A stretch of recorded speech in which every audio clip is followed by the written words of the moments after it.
안녕하세요. 책 읽고 요약해주는 김요약입니다. 오늘은 사회과학 베스트셀러 도둑맞은 집중력을 요약해보겠습니다. 우리는 왜 집중할 수 없는가? 우리는 예전보다 집중하지 못하게 되었다. 단 몇 분을 아무것도 안 하는 것조차 힘들다. 뭔가 하지 않으면 숨을 참으라고 요구당한 것처럼 답답하고 불안하다.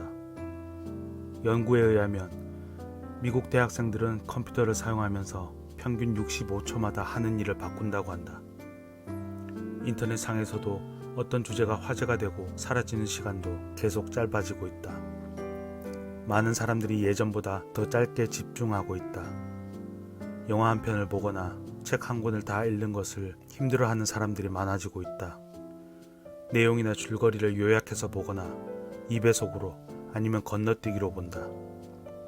쇼츠, 릴스, 틱톡과 같은 숏폼 컨텐츠들은 단 몇 초 만에 영상을 볼지 말지 결정해야 한다.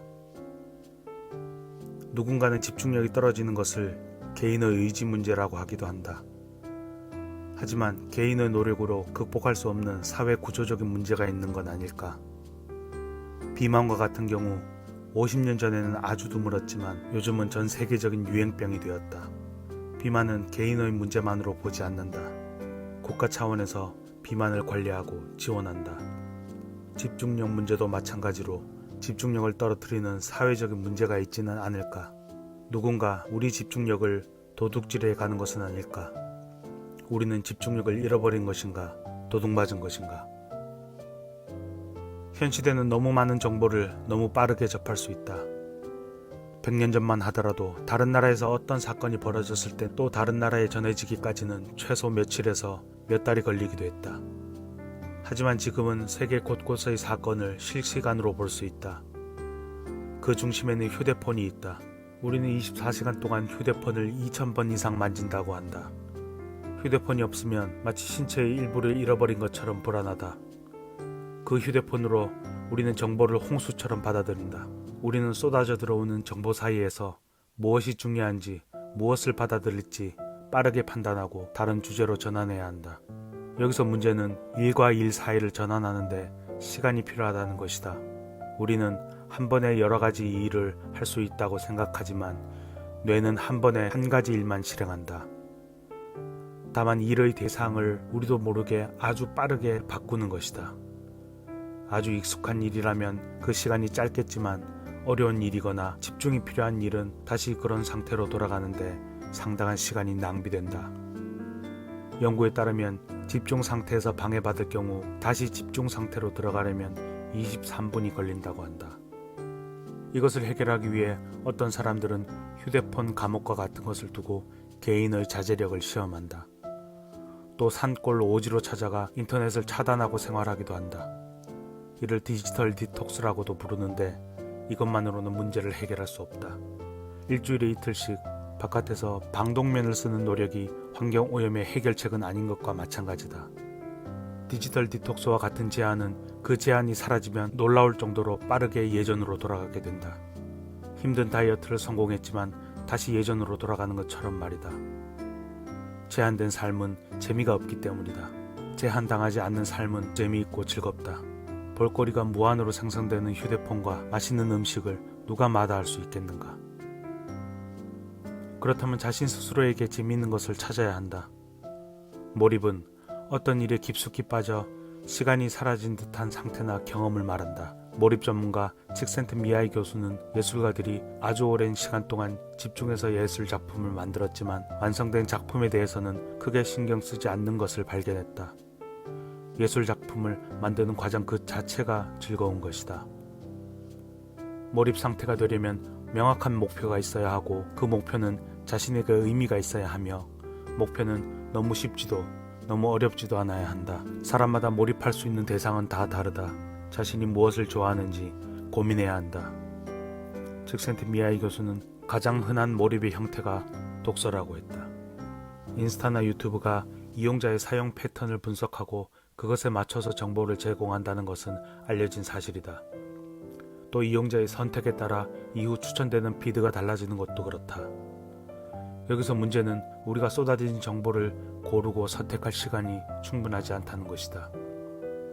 대체로 우리는 긍정적이고 잔잔한 것보다 부정적이고 충격적인 것을 훨씬 더 오래 본다. 꽃을 든 사람보다 자동차 사고를 더 자세히 바라보는 것이다. 진화의 측면에서 보면 그렇게 하는 것이 내 생존에 더 도움이 되기 때문이다. 좋은 뉴스보다 나쁜 뉴스가 더 빨리 퍼지고 더 많이 읽힌다.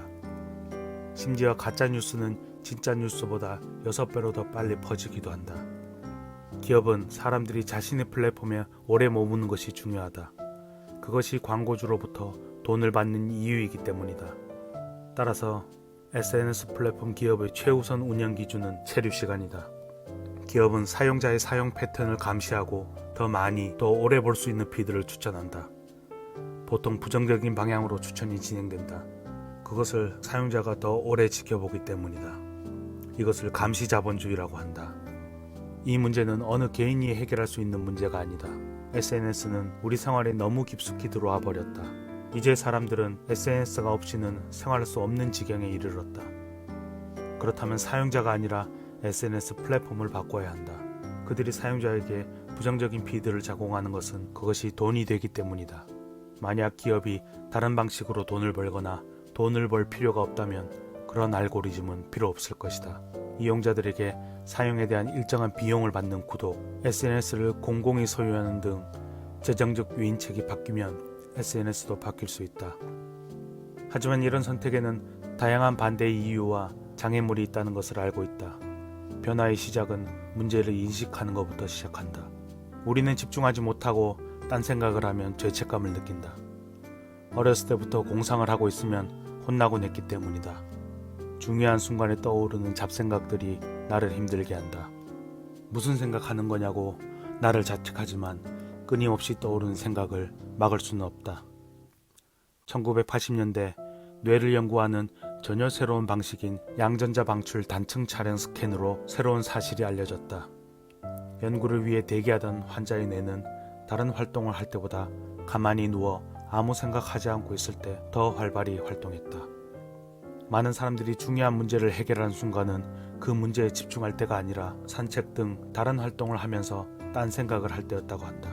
복잡한 문제에 관해 깊게 생각하다가 멈출 때 비로소 좋은 방안이 떠오르는 것을 심리학에서는 브루잉 효과라고도 한다.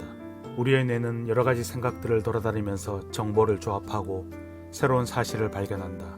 뇌를 방황하게 두지 않으면 창의적인 생각을 하기 어렵다. 결국 딴 생각을 많이 할수록 더 창의적이며 더 체계적인 목표를 세우고 더 장기적인 결정을 잘 내린다. 딴 생각은 집중의 다른 형태이며 필요한 형태의 집중이다.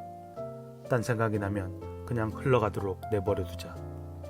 안절부절하지 못하고 충동적으로 짜증을 내는 것은 ADHD의 전형적인 증상이라고 한다. 우리가 수면이 부족한 경우 나타나는 증상과도 거의 일치한다.